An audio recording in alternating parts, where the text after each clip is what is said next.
इस संसार में। पता है, मां का बलिदान तो कोई उसकी तुलना ही नहीं की जा सकती। बहुत सी बहुएं ऐसी होती हैं, आते ही न्यारी कर लेंगी बेटा को, मां से अलग कर देंगी। और जब बेटा मां के पास जाता है तो बहू कलेश करती है कि तुम मां के पास गए थे, तनख्वाह में से कजू दे के आए होंगे।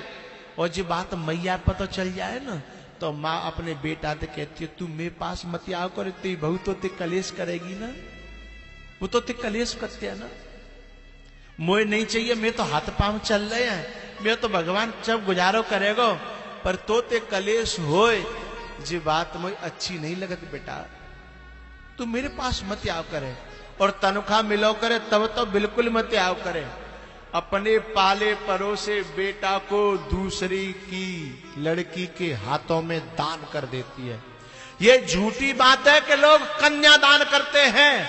सच बात तो ये है कि असलियत में तो मां अपने बेटे को, उस कन्या को दान कर देती है कि जा ले जा। असली बात तो ये है, कन्या तो उस घर की मालकिन बन जाती है, हैं?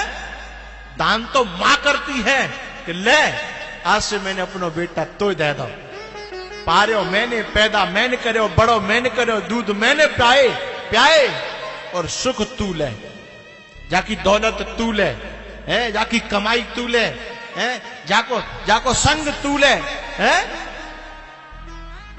जाके मकान तू ले, जाके खेतन तू ले, है और जाई के नहीं, जो मैंने कमाए अपनी जिंदगी भर बहू तू ले। ये मां का बलिदान है, इस धरती पर कोई कर सकता है?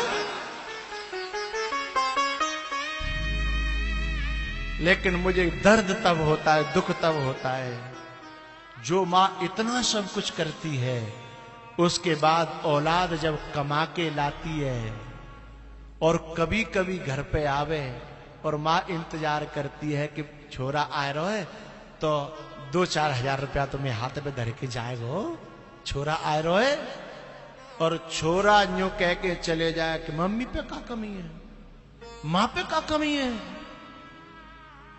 मैया पे तो खेत है, मैया पे इनकम आ रही है, फलानी चीज है रही है, मैया पे तो सोना है, चांदी है, मैया पे क्या कमी है? ऐसे कपूतों को तो मैं चाहता हूं कि आग लगा करके मार देना चाहिए, हैं? तो ये क्या मैया पे क्या कमी है? जा मैया पे तो कोई कमी ना है, और तेरे घर में एक मैया बैठी है, जा तू ब्याह के लायो का है, तापे सब कमी है, सो ले लग तू भैया दे रहा है, मतलब बाप पे कमी है और तेरी मैया पे कोई कमी नहीं है। ऐसी औलाद को तो चुल्लू भर पानी में डूब के मर जाना चाहिए, हैं? जिसने 9 महीना रखा पेट में, उसके सामने कहता है कि मां पे क्या कमी है? जिसने दूध प्या करके बड़ो करो, मां खुद भूखी रही, खुद दूध नहीं पिए, लेकिन बालकर ने प्याए, और वो औलाद कह दी है मैया पे क्या कमी है? ऐसी औलाद को तो कुआं में डूब के मर जाना चाहिए। तू जय दिना के लिए पैदा करो, जय शब्द सुनावे के लिए पैदा करो का?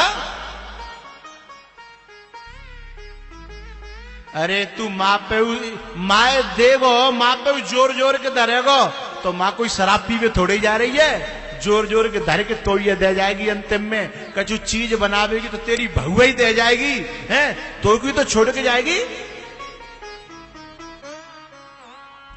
मां कहीं बर्बादी करने तो जाती नहीं है, तेरी बहू तो फिर भी है मेला देखे हुए जाए, शॉपिंग करे जाए, न जाने कहां जाती है। और हो सकती है तेरी बहू तो तेरे मायके में भी दे आवे, लेकिन मां मायके में नहीं देती। मां तो अपनी औलाद के लिए इकट्ठा करके रखती है। इतने पर भी औलाद कह देती है कि मां पे क्या कमी है, मां क्या करेगी?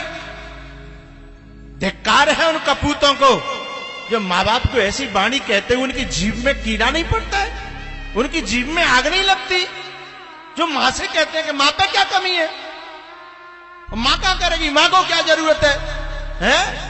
तू ब्याह के लायो का तो ये सब जरूरत है, पूरी तनख्वाह, पूरा फंड, पूरी पेंशन और पूरा जितना जो बाद में आता है रिटायरमेंट के बाद सब रो भाई गले।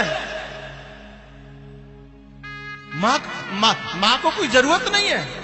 धिक्कार है ऐसे कपूतों को। अरे तू अपनी तनख्वाह में तो पूरा नहीं तो कबू आया तो एक अरे 12 महीना तो तनख्वाह मिलती है, 12 महीना में कम से कम 2 महीना की तनख्वाह तू यूं समझ ले दान ही कर दे, तो अपनी माँ बाप पे ये दान कर ले। दुनिया में नहीं कर रहा तो माँ बाप पे ये दान कर ले। धिक्कार है ऐसी औलादों को जो अपने माँ बाप खिसाने से खड़े रह जाते हैं। वो तो बोलते भी नहीं है, क्योंकि मैंने मांगी और जन नहीं कर दी तो काम हमारा मां जनो रहेगो, का हमारा मोह रह जागो है, का हमारी इज्जत रह जाएगी। और वे मन की जान लेते हैं कि हमने कहियो जो नहीं करेगो, ताकि उनकी कहने की हिम्मत भी नहीं पड़ती है साहब। ऐसे ऐसे माँ बाप देखे हैं कि छोरा तो ओडी में घूम रहे हैं, मर्सिडीज में घूम रहे हैं, और उनके माँ बाप पे फटे कपड़ा है, उनके माँ बाप पे फटी पनैया है। ऐसे औलाद को तो परमात्मा भी क्षमा नहीं करेगा, ध्यान रखना। क्योंकि उस समय माँ बाप ने खुद ने सुख नहीं भोगे थे जिस समय तुमको सुख दिया था। माँ बाप ने सुख नहीं भोगे, लेकिन तुमको सुख दिया। और आज जब तुम्हारा सुख, तुम्हारा जीवन तुम पे संपत्ति आई, तो तुमने खुद अपने सुख की चिंता करी, अपने माँ बाप के सुख की चिंता नहीं करी है। धिक्कार है उस औलाद को। बेटा तो वो है कि जो सुख खुद भोग रहे हैं, उससे पहले अपनी मां को सुख देने की कोशिश करते हैं, और मां को अपना देवता मानते हैं, मां को अपना भगवान मानते हैं। बेटा तो वो है। पत्नी से ये कह देते हैं कि देख, मुझे मेरी मां की सेवा करनी है, या तो तू कर ले, और तू नहीं करेगी तो फिर मैं अपने हाथन से अपनी मां की सेवा करूंगा। मैं मां के लिए जीता हूं, तेरी राजी हो तो रह, और नहीं राजी हो तो जा अपने घर। औलाद तो वो है साहब।